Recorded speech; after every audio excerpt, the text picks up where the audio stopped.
This week, we are talking all about AI, automation, and how you can get ahead in your business with my special guest, Matt Harmsworth. Hi, Matt. Hello, thanks for having me on, Stacey. Pleasure. Matt is founder of AI or Die and Loki, and you specialize in AI and adoption without the nonsense, don't you, Matt? I try. There's a lot of nonsense out there, Stacey, so I do try. We're going to get into some of that nonsense in a minute for sure. Tell us why you do what you do, first of all.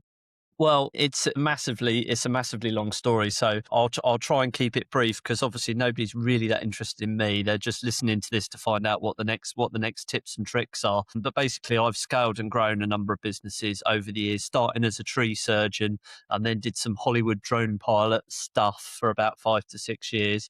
And while I was scaling and growing my environmental consultancy, I was like, how can I remove myself as the bottleneck from this business? Spend more time with my family and really sort of accelerate the growth of that business. And I had a number of good mentors that helped me on that journey. And one of them really gave me a sort of an insight into what AI could do in the very early days, because he was a very strategic thinker. And then I've basically gone away and put my own twist on it. And I'm happy to be honest about that. I'm like, how can I fit this into a 7-figure business that's heading towards 8 figures? How can I remove myself from this business? So what I did was I started to think about building an AI operating system into that business, basically an AI layer that sat over the top of or the business, that the staff didn't necessarily know that they were interacting with AI. They were just following processes and procedures, and it was able to remove myself as the bottleneck. And I mean, what really accelerated it, and this will probably resonate with some of your listeners, what really accelerated it was the fact that there was a baby on the way. So I had to remove myself from the day-to-day really, really quickly so that they didn't keep coming to me. They just went to the system. Yeah, I think that will resonate with a lot of people that listen to this for sure. In terms of kind of, so for anybody listening, that sounds, I think, equally amazing and terrifying, because I think what hits me immediately is the overwhelm. Obviously, you've done an awful lot of learning there. You've implemented a huge amount of stuff. So what's your advice, first of all, for anyone who just listens to that and went, I really want that, but that feels a lot. Yeah, I mean, I think a lot of people don't know where to start. And I saw this in the drone space a number of years ago, and it was like, drones are going to solve everybody's problems. We're going to be able to use them for this, this, and this. And it started to be presented to business owners as if it was a sector or an industry of its own, and it isn't really. It's just another tool in the toolbox, and that's how you need to view AI. Really, it's just another tool in the toolbox. And the phrase that I always come back to is like a digital employee.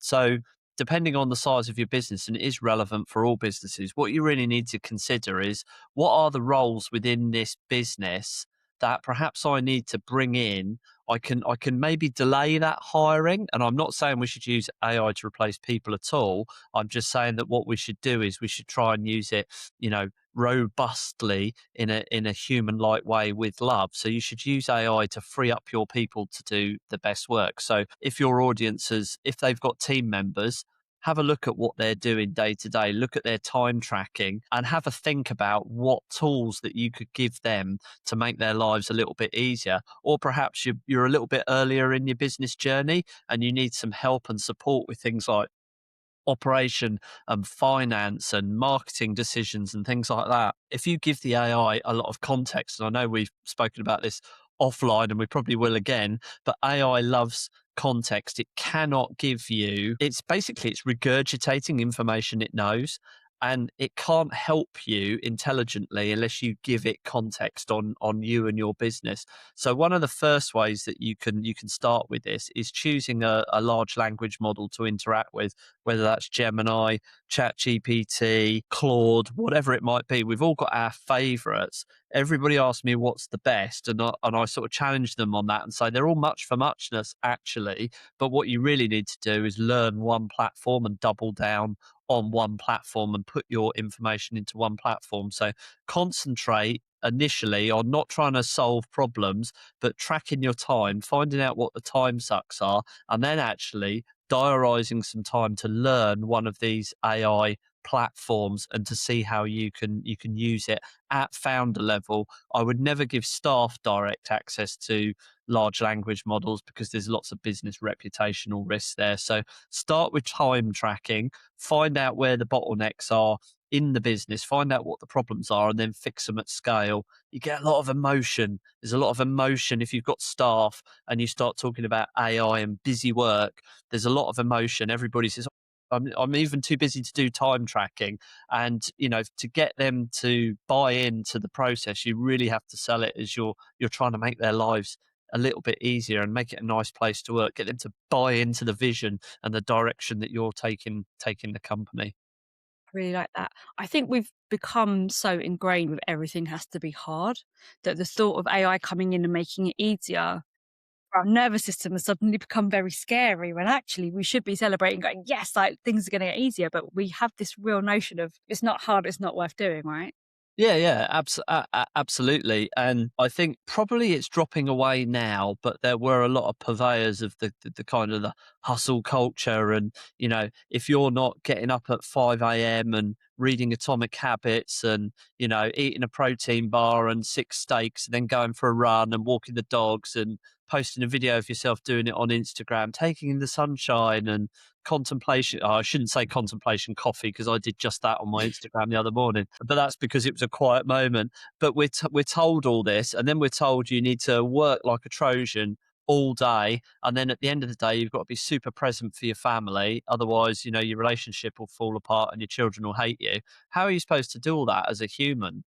We've only all got so many hours in the day. And actually, I think no matter what stage you are in your business journey, what you should be starting to think about is, how can I get the business to kind of run on autopilot?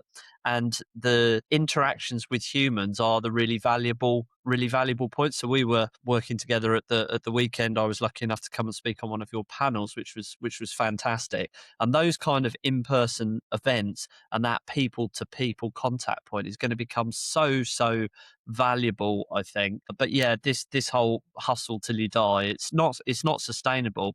It's not sustainable.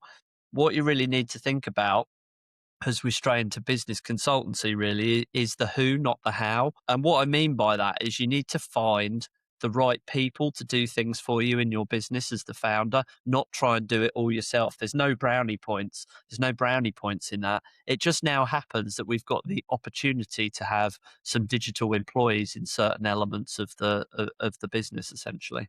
Absolutely. I'm going to bring up something that happened at the weekend, actually. So at the Disruptive Franchise Awards, you asked no, it was good. You asked the audience, everyone in the room, to put their hands up if they were paying for an AI at the moment, if they were paying for the premium or or any of the commercial sides of these massive language models. And there was not many hands that went up, which I'm guessing is probably quite common. Yeah, I mean, I do a lot of speaking from stage, and it's my sort of signature thing at the moment. It will die away soon, I'm sure. But yeah, basically, I ask people to put their hands up if they're using ChatGPT, Gemini, Claude, whatever at the moment, and probably in the audiences that we're in, because it is a business community. We are entrepreneurs. We're looking forwards into the future. Most of 80 to 100% sometimes of the hands will go up. And then if you ask them to keep their hand up if they're actually paying, they'll put their hand down. And you think, my goodness, we're in this situation where we've been handed something that is far more powerful if you pay for it. Forgetting about the capitalism side of things, it's essentially dirt cheap and it gives you enormous power. And still, as humans who are inherently lazy, is one of my key sayings, humans are inherently lazy. Give them an easy route and they will take that easy route. And where this all pans to eventually is that, OpenAI at the moment, one of the big boys, if not the biggest, they've got approaching 1 billion users worldwide now. And I think it's only like 5 to 6% are actually paying. And some of those are only on the really low plan. So those of us that are in the AI space, it can feel like it's everywhere. The online, the coaching world, the online entrepreneur, everybody's talking about, even people that were anti-AI and are now sort of positioning themselves as AI experts, or there's an AI element to their program. So they're starting to see the shift. And I think it's because they feel like it's everywhere. But most people have absolutely no idea what the capabilities are, And one of the big things that that we do, particularly in the franchise space, is we've helped a number of both franchisees and franchisors with AI voice. I mean, that's a huge one at the moment, installing both inbound and outbound voice agents to answer the phone. Because, if you're running, I don't know, a Subway, and they might not get many phone calls, but if somebody's head is under the counter, or they're making sandwiches or something, who's answering the phone? And the same goes for hairdressers and plumbers and retail and almost every business at the moment. So we've seen a huge uplift in there. Yeah, it makes sense as well, doesn't it? And equally, like for me as a small business owner, I don't really love answering the phone, if I'm really No. honest with you, because I'm busy doing something and it's going to take me out of my thing and I'm going to get caught off guard. And, like it's the interruption, isn't it? We've almost programmed ourselves not to take phone. And Well, it's all, you've just stumbled on something there, and all the research goes to show that if an employee or yourself is distracted, if you're removed from that flow state of doing that deep piece of work, takes you, I think it's either 23 or 27 minutes to get back on task. Well, if that phone's ringing 3 to 4 times through the day, then that's a huge distraction in terms of productivity. And the same goes if you've got staff, if they're being distracted as well. yeah, absolutely.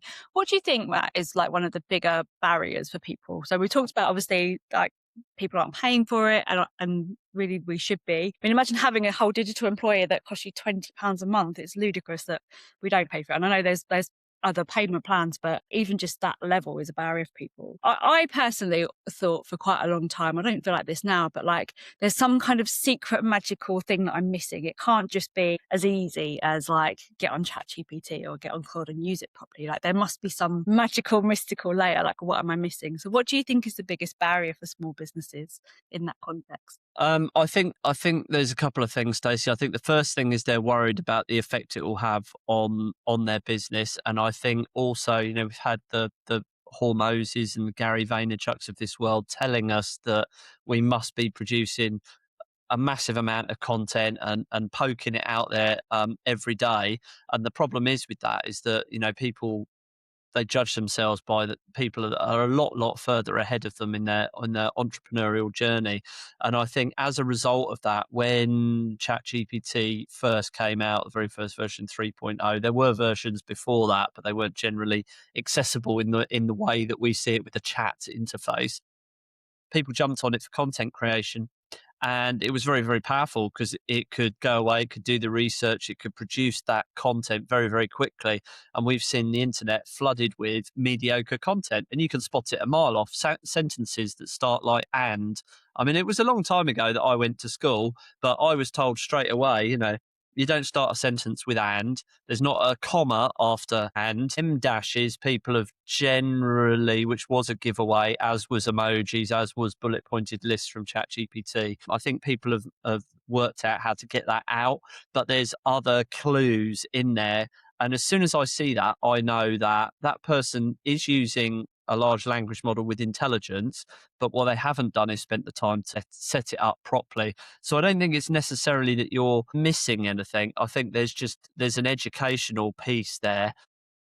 People are lazy. They don't want to onboard ChatGPT. If you brought an employee into your business and you said, your job's to answer the phone, there's the phone, and the first time the phone rings, they go, hello. They're not even going to know how you want that phone answered, what their role is, what the frequently asked questions are, etc., etc. You have to give it context. And there are ways of doing that. A lot of your listeners are probably familiar with, setting up projects and custom GPTs and things like that. Well, there is another level above that, even, by setting up in Claude, which is one of my personal favorites at the moment, is setting up various skills. If you do something once and it works really well, just tell Claude to set it up as a skill. And then you can use that process over and over and over again. And there are people out there selling software that they vibe coded to help you with business operations, content production, whatever it might be, that literally you could work it out yourself in about 10 minutes. And all you have to do is ask Claude or ChatGPT to turn it into a skill afterwards. And then it's repeatable. You're just training an employee. And I think if people put that effort into the training phase, they'll probably get an awful lot more out of it. And then just pay for it, because it is better if you pay for it as well. And Yeah. you're not sharing your data with everyone else in your sector then as well. You're not training Jimmy down the road that also does exactly the same thing as you. One of the most horrifying things that we see in franchise at the moment is that a prospective franchisee gets like the contract to read, and rather than go to the franchise solicitor because that costs money, they put Yeah, it into ChatGPT. And of course, that is intellectual property that's then shared. It's one of those things you just like, please don't do that. yeah, Lack of yeah. education. I also think as well, it's important to interject that people are going to come at me for this, I'm sure, but franchisors, I think, also have a bit of a duty of care to help upskill their franchisees with this as well. Like if you don't, a lot of franchisors were very much like, don't use AI. I don't think that's realistic. I think what we've got to do is have a really clear policy in the operations manual of if you don't want them using AI for content creation, then you can put that in, or creating images or labeling correctly. There's a lot of copyright issues, isn't there, around AI? But I think what all smart franchisors should be doing at this point, and we did it at Daisy First Aid, is bring somebody in to actually upskill the workforce. So, all right, franchisees are not employees, we're not responsible for them. But if you want your brand to be efficient, if you want your franchisees to be getting the most out of a really powerful tool, then go educate them on it in the same way that you would social media when media was kind of emerging, in the same way that you would with any kind of booking system that you implement. Like, let's upskill them in AI as well. Yeah, I think the smart move there, if you're the franchisor, I think what you should be doing is basically building your own operating system for that business. I mean, the franchise model that's always spoken about a lot is, the McDonald's, isn't it? The fast food. Why is McDonald's so successful? Forgetting about the fact it's a property company, but it's the fact that they hand you a manual that literally tells everybody in that business how to do everything. Imagine if you had a digital version of that that's powered by AI as well, you can vibe code your own software very, very quickly, whether it's a chain of day nurseries or restaurants or whatever. You can build your own software very, very quickly. You can get a professional developer to polish it afterwards, but then you're giving your franchisees access to AI tools, you're upskilling them, you're making their lives easier. But what you're not doing is encouraging them to go off and use ChatGPT. And then next week, Claude's better, and you've invested all that time and energy into them. What you really want to do is create some form of software, which I would imagine probably makes the whole proposition much more valuable as well.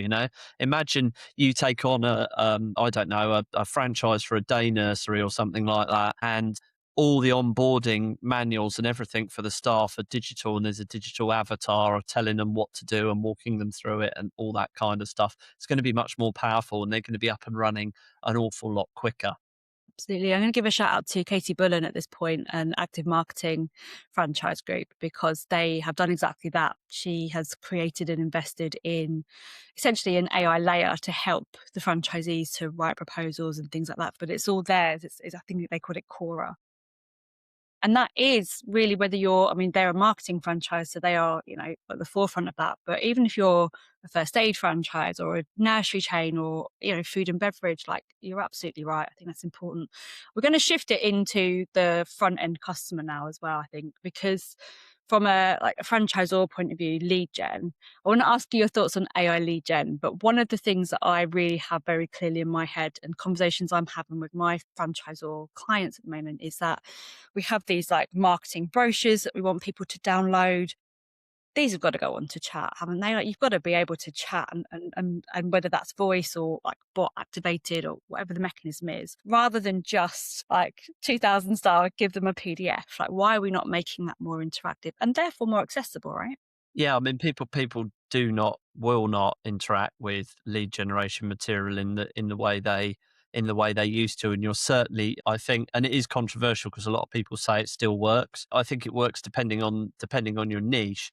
But if somebody doesn't really know anything about what they're inquiring about, they're probably not going to give you their details, because it's lead generation for us. And I think most people are savvy of that now. They're like, if I click this button or I fill in this form, I'm going to get dropped into someone's funnel and I'm going to get absolutely, annihilated. The better way, and as business owners, it's something we all need to think about. The better way is just to use AI at the front end to start conversations, and then a human takes that over. Whether that is a WhatsApp channel or something like that, or whether it's something a little bit more sophisticated. I mean, we build bespoke voice agents and standard sort of text agents for people. And the text agent is just basically a duplication of the voice agent with some fairly clever kind of changes to it. But that is fully interactive like a human. So if somebody does take on a PDF and they're looking through it and they've got questions about that business, they've got to fill in a form, send an email, do something to have any more questions. Whereas if there's an avatar, a chatbot, whatever you want to call it, if there's something that they can interact with, they could potentially get all of their questions answered very, very quickly. And the smart way to do that is to have it on a hidden page of your website. Essentially, I would never put anything like that on the front end because you'll just get spammed to death and people will be having all sorts of ridiculous conversations. But if you have it on a hidden page, so once you've qualified people, you give them access to it. So that may be that in your Facebook ads or whatever, like it's have a chat with Matt Bot. He'll talk to you about AI and how you can use AI within your business. That's going to be of interest to somebody. If it is download our free 20-page PDF on how to use AI in your business, I'm like, no thanks. I could go and search on YouTube and there'll be a million videos. So I think the way people are consuming things is different. But the real smart move, I think, is to actually go back a step further and start to think about if you are advertising to get customers in the door, whether that's you're trying to sell franchises to somebody, or whether it's the franchisee themselves and they're trying to sell a product or a service, is that how is your business going to be visible when we're moving towards an era of AI search? How are they going to show up? I mean, we could deep dive on that if you want to, but is how do they get their businesses to show up on AI, which works on authority? And is there somebody there when that person reaches out and inquires? Because, we are moving into an era of agentic search. People are searching for products and services on their phone using their voice quite often. I know lots of people now that will walk their dogs in the morning and will be, asking their phone questions about things, and it's recommending businesses and products and services. When that AI agent connects that human with the phone to that business, is there someone there to answer the phone, answer that question, whether it's a chatbot or voice or whatever? So I think we can, if we're not careful, we try and use AI to solve and to fix traditional systems and processes, whereas actually we need to zoom out and go, where is this going? Where is this going? Everybody interacts with their phone on a day-to-day basis, whether it's Android or Apple, right? And whether it's Android or Apple, Gemini is going to power that. Amazon is moving towards natural voice with Alexa now as well. All the big boys are starting to bet on voice. That's the direction it's going. And people are going to be interacting and searching for products and services with their voice. And as business owners, we need to know, how do we get recommended? Yeah, I completely agree with that. I think the key thing in there as well is that, what I want to pull out there is, you said we're trying to solve traditional problems rather than look to the future. And we know that already. It was quite telling at the awards actually at the weekend, where people are like, oh, it's coming. And we all stood on stage and went, no, it's here. So now we have to look at not what's just here now, but also what's coming next, not just that thing that we were trying to fix. What advice would you give to businesses in terms of being able to zoom out like that and look at that? Like, are there different sources they should be kind of consuming themselves? Like, how do you keep on top of all of that? Because again, it's that overwhelm, isn't it? Yeah, it can be overwhelming, and running a business is overwhelming at the best of times. I just think as business owners, we need to sprinkle the AI fairy dust on our businesses. We need to keep polishing it and cuddling it, using AI as best we possibly can do. And as I say, we go right back to the start. AI is just another tool in the toolbox. So it can assist operations, it can assist sales, it can assist marketing, it can assist finance, it can assist all of those business functions. And it doesn't matter what the size of your business is, that applies right the way across the board. So I think all business owners need to zoom out. They need to look at their business as it sits at the moment and go, where are the time sucks?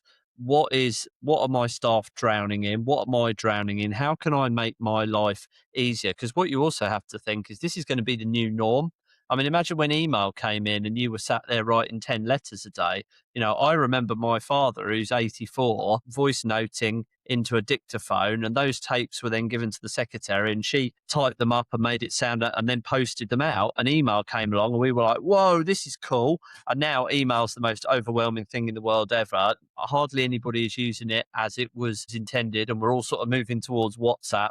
And it's just, it's a constant journey. You could argue we've gone full circle with that voice note example, but there we go. So I don't think, I know you're pushing for a specific, but there isn't anything really. It's just another tool in the toolbox, and it's bespoke to absolutely every business. I think if people want to upskill, and I want to give value rather than a sale, but I mean, I have a very low level membership thing called AI Flight Club, and I've got all sorts of businesses in there, from 8-figure businesses right the way down to early 6-figure businesses, and we're just constantly feeding information into them. We have a weekly sort of a weekly Q&A and a monthly webinar on what's hot and what's not. I don't think you can upskill yourself in AI by going on a course. There's very few courses out there, reason being it's out of date 6 weeks after it's written. So I think you just have to have an awareness of what the art of the possible is, and a deep understanding of your business and what you can possibly do in your business to accelerate it and move it forwards. All the problems that we're going to experience moving into the future are going to be exactly the same. It's just AI is going to speed up solving them. It's like, where are our leads coming from? How can we get them as cheaply as possible? Where can we find staff? Are the staff actually doing the job we employed them to do? All of that sort of stuff is not going to go away, I don't think, regardless of the size of the business. It's going to be very disruptive. It's going to be very disruptive to a lot of sectors, but the problems are going to stay the same. We're just going to be able to solve them a lot quicker.